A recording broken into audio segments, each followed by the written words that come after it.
Welcome back sa aming channel. Ngayon ay ipapakita ko sa inyo kung paano mag-transfer ng PayPal into GCash.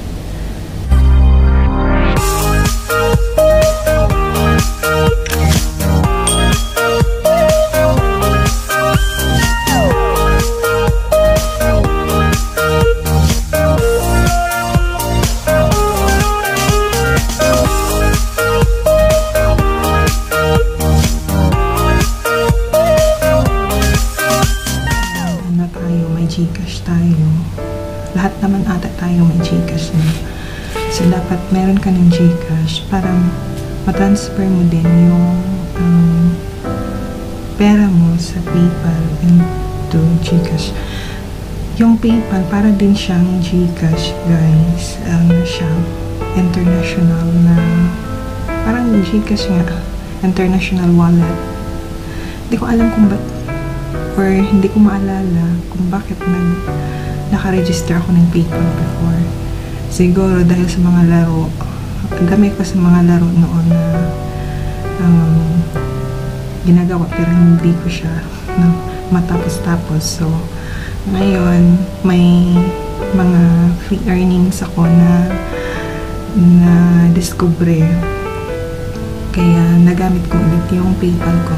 So, first, kailangan natin pumunta sa ating pakita ko muna sa inyo kung magkano yung balance ko sa PayPal. Konti lang po yung balance ko sa PayPal. Pwede na itong pang transfer sa GCash. So, first, kailangan natin pumunta sa ating GCash. So, kailangan natin pumunta. Papakita ko sa inyo guys dito or dito. Saan ba? Basta papakita ko sa inyo kung paano ko ginawa. Punta tayo sa ating profile sa GCash. And then, punta tayo sa ating mga link accounts. Then, ilagay natin doon yung PayPal kasi may PayPal siya. May GCash, cash card, gano'n. Pero piliin natin yung PayPal dahil PayPal yung gusto natin i-transfer into GCash. Then, ilagay natin yung PayPal account natin, yung email. Then, confirm natin or link the account. Yun. Then, punta tayo sa cash in. Pero, makita ko sa inyo for the meantime. Kasi, and the first time guys, hindi siya nag-work out dahil ang dami ko pang kinalikot para siya pwede siyang kasi doon na nga, meron na nga akong 523 diba sa PayPal. So akala ko diretsyo na siya, hindi pala siya pwedeng i-diretsyo mo kunin yung pera doon o yung sinasabi niya they are unable to process this transaction. So ipapakita ko sa inyo na kung paano ko siya ginawa. Ipapakita ko sa inyo. So, dapat yung gagawin natin is pupunta tayo hindi sa app ng PayPal. Pupunta tayo sa yung website nila, yung paypal.com. Then, ilagay natin yung account natin doon. Tapos, may makikita tayo dito kasi yung sa akin is dalawang currency yung nagamit ko nagamit ko dun sa PayPal. Yung una is tatlo pala, pangatlo yung Pinas kasi ginawa ko before ginawa ko primary currency ko is PHP. So yung isa sa isang earning ko na ginagamit siya, euro pala yung bigayan niya. So doon ako nahirapan sa kalisod dahil akala ko kung mo na siya tawag man i-convert mo na into peso yung pera, i-diretsyo mo na siya makukuha sa PayPal. Hindi pala guys. So dapat may gagawin tayo para siyang tricks para makuha natin yung pera na sa kanina. Yung pera ko is nandyan sa PayPal.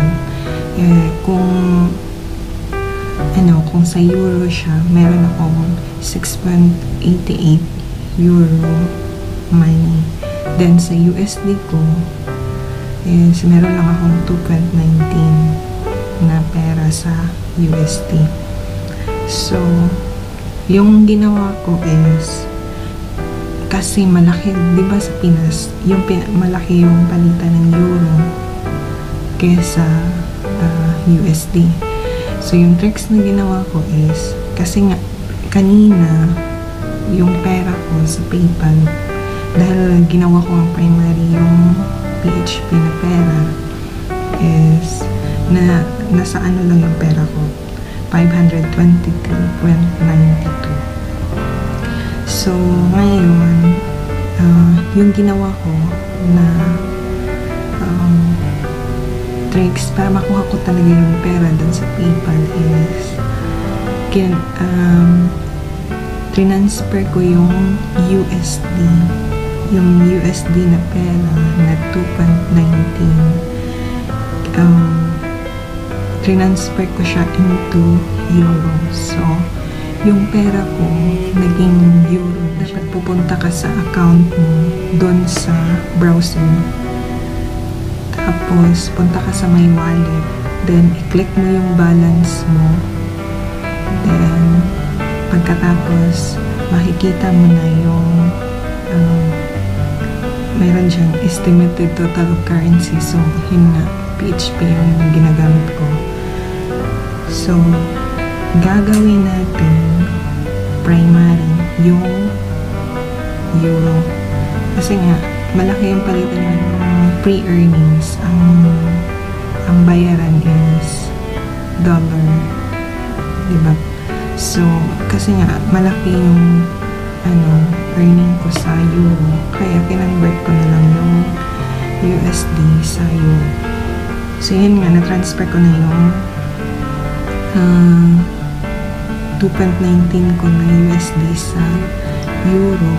Then, pagkatapos nito, yung total na kasi meron din siyang guys, meron siyang parang bayad ba or transaction fee. So, na-convert ko na yung pera ko. Nasa na siya. So, meron na akong 10.62. So, malaki yung pera ko kesa una na ginawa kong primary yung PHP na pera. So, ang palitan ng euro nila is 58 and 50. So, malaki, diba? So, kinonvert ko siya. Kasi yung pera ko, kasi nga, may bayad siya na yung bayad niya is sa pag-convert 1 cent, parang ganun. Parang 1 cent ganun yung bayad niya. So, na-convert ko na siya. Yung 10 i-add natin 10 meron na nga kasi di mo naka-calculator sila. So, yun nga, merong bayad na i-minus natin guys.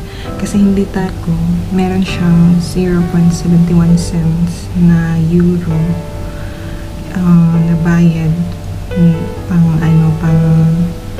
convert ng pera sa yung euro to PHP. So, magkano yung times natin? Magkano yung 58.50. So, nasa 41 pesos din yung nawala sa pera. Pero, basta, yun na siya. May siya, transaction fee. Guys, na pinakita ko sa inyo yung pera ko lang sa PayPal since na siya, yung ginawa kong primary is PHP. nasa 523 yun. Then, ngayon, na-convert ko na yung lahat. Isang currency lang yung ginamit ko instead na USD. Ginamit ko yung Euro. Then, kinonvert ko na siya into PHP. Tapos, yan, yung pera ko is naging 621 pesos. So, malaki din, nasa mga 100 or nasa 90 something yung pera na nadagdag, diba? So, ngayon, dahil yung na-convert na nga natin yung pera, naging na siya, naging Pinas na siya na pera. So, punta tayo sa ating Gcash. Tapos, click natin yung Gcash, yung cash in. Kasi nga, nalagay na natin lahat-lahat. Nalagay na natin yung na-link na natin yung account natin dun sa Gcash. So, yan nga, punta tayo sa ating Gcash. Then, click natin yung cash in. Then, punta tayo sa, diba, link na natin yung PayPal natin. Punta tayo sa PayPal. Tapos, yan, nakikita na natin. Yan siya na yung pera natin na galing sa PayPal. So, kukunin na natin yung pera. So, kinuha ko siya lahat. Ano lang kasi ito na yun is for illustration, diba? Ayan. Click mo lang yung click natin yung lagay natin yung pera kung magkano yung available, kasi nga yung minimum na amount na makukuha natin sa PayPal is 500. So, yun, kinuha ko na siya lahat. Tapos, yun, click natin yung next. Lagay natin yung pera dyan sa amount na confirmation. Please review details. Confirm lahat kasi pareho lang naman yan. Sinat na natin din done. Antayin lang natin ng konti. Minutes lang guys, nandiyan na yung pera. So, yan, papakita ko sa inyo na nakuha ko yung pera sa PayPal. Yung PayPal ko into Gcash. So, yun lang. Sana guys, may natutunan kayo sa illustration ko. Yung pinakita ko sa inyo ngayon. Sana may natutunan kayo.